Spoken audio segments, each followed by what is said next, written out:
Salut les topiens, décidément, les extensions ne s'arrêtent plus. La semaine dernière, on parlait déjà d'une extension sur la chaîne. Cette semaine, on repart d'une extension, mais à Disneyland Paris, dans notre resort parisien. Aujourd'hui, on va parler de l'extension du Disney Village. C'est une extension qui ne date pas d'hier, elle est en discussion depuis plusieurs années, elle a déjà été officialisée, mais aujourd'hui, le site d'actualité Outsiders a révélé en exclusivité quelques concept art ainsi que des plans de l'extension du Disney Village. Je précise que ce sont des images qui n'ont pas encore été officialisées par Disney, mais c'est des images qui circulent dans la communauté depuis plusieurs semaines et elles pourraient être officialisées le 12 avril prochain lors de l'événement virtuel qui sera proposé à l'occasion des 29 ans de Disneyland Paris. Je vous ai mis en description et en commentaire de vidéo l'article complet. D'ailleurs, c'est une saga, hein, toutes les semaines, il y a des révélations sur le Disney Village sur ce site. Avec bien sûr l'extension des Walt Disney Studios, l'extension de ce Disney Village, c'est un des projets les plus importants prévus à Disneyland Paris, sans aucune visibilité sur les dates, car visiblement elle est souvent repoussée. Il faut savoir que depuis le rachat d'Euro Disney par la Walt Disney Company, il y a une volonté d'étendre et de rénover le Disney Village. C'est une zone commune à toutes les destinations Disney. En Californie, il s'agit du Downtown Disney. En Floride, on appelle ça le Disney Springs. Le Disney Village, il avait connu un dernier agrandissement majeur, c'était en 2012 et c'était avec l'ouverture de ce qu'on appelle le World of Disney qui existe aussi dans la plupart des parcs Disney, qui est une sorte de Disney Store XXL et qui est un résumé de tout le merch de Disneyland Paris. Le Disney Village, c'est une sorte de parc Disney gratuit qui comprend des zones commerciales Disney comme le Disney Store, le Disney Fashion. Ça comprend aussi des espaces de restauration comme le Café Mickey, mais c'est aussi un espace de divertissement grand public qui loue des zones à d'autres géants du divertissement.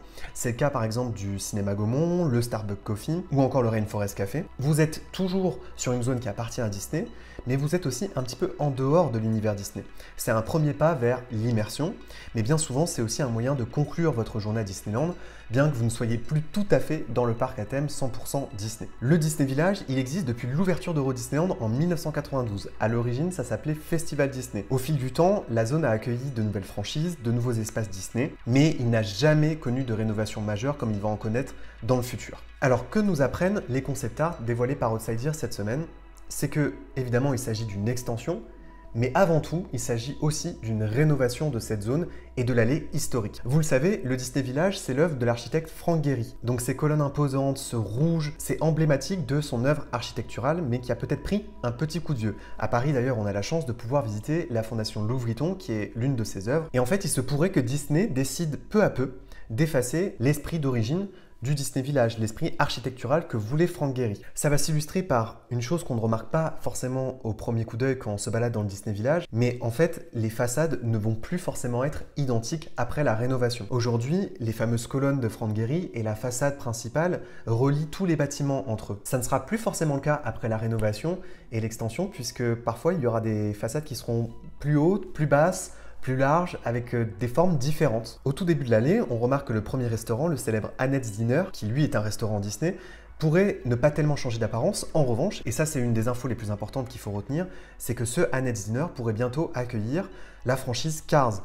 Et donc ça pourrait devenir un restaurant sur l'univers de la route 66. On voit aussi qu'il y aurait beaucoup d'aménagements autour du Sport Bar, ce serait un peu plus couvert, il pourrait accueillir aussi quelques nouveaux petits espaces de restauration. Juste avant de s'engager sur l'allée principale, on remarque aussi que le Cinéma Gaumont pourrait rénover et reconstruire sa façade, mais surtout ce qu'on note sur cette allée historique, c'est que le Café Mickey serait abandonné, et c'est triste, mais il pourrait quand même accueillir l'un des restaurants les plus mythiques des parcs Disney, le Pizza Planet. Le Pizza Planet, c'est un restaurant culte de Discoveryland qui était situé derrière la voie ferrée, qui était d'ailleurs un peu camouflé. Je pense que c'est vraiment l'emplacement de ce restaurant qui a vraiment malmené sa fréquentation. Aujourd'hui, le Pizza Planet, je sais qu'il existe à Disneyland en Californie. Et finalement, moi qui n'aime pas tant que ça le Disney Village, je l'imagine mieux au Disney Village qu'à Discoveryland, puisque le Pizza Planet, il se situe dans une zone commerciale américaine lambda, ancrée dans la réalité.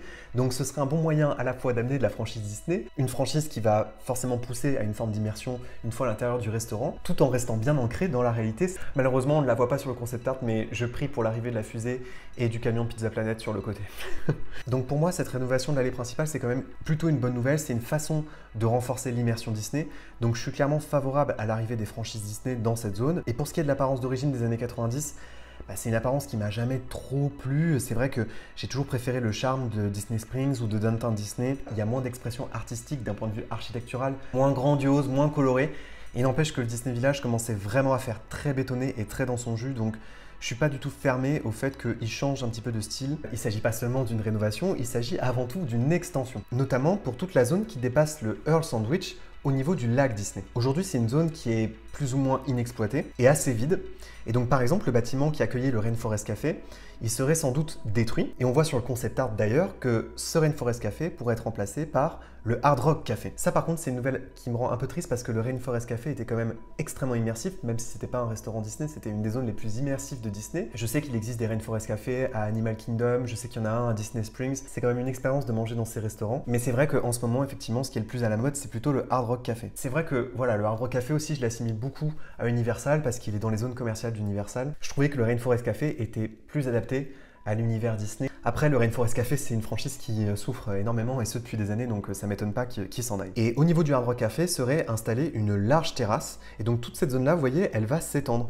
Le McDonald's, il va rester, mais il y a des zones commerciales qui vont s'installer autour de lui. Il y aurait une sorte de brasserie-restaurant, donc qui serait en rez-de-chaussée et le McDonald's surplomberait légèrement cette nouvelle terrasse et ce nouveau café. Et la terrasse, elle donnerait sur le lac et elle serait en face, elle aussi, de la potentielle terrasse du Hard Rock Café. Voilà pour ce qu'il en est de cette extension et de cette rénovation du Disney Village. Jusque-là, je l'attendais pas tellement cette rénovation et j'avoue que le Pizza Planet, ça, je le retiens et j'espère vraiment qu'ils vont le maintenir. Évidemment, c'est des images qui n'ont pas été officialisées, donc tout ça peut être encore amené à beaucoup évoluer. N'hésitez pas à me dire en commentaire si vous seriez heureux ou pas de l'arrivée par exemple du Pizza Planet ou d'un restaurant Cars à la place du Annette. Et vous pouvez aussi me dire en commentaire quelles autres franchises vous pourriez imaginer à la place d'un Hard Rock Café, d'un Planet Hollywood ou d'un Rainforest Café. Quel genre de restaurant vous aimeriez voir à la place de ces franchises cultes qui ont fait quand même aussi le succès du Disney Village.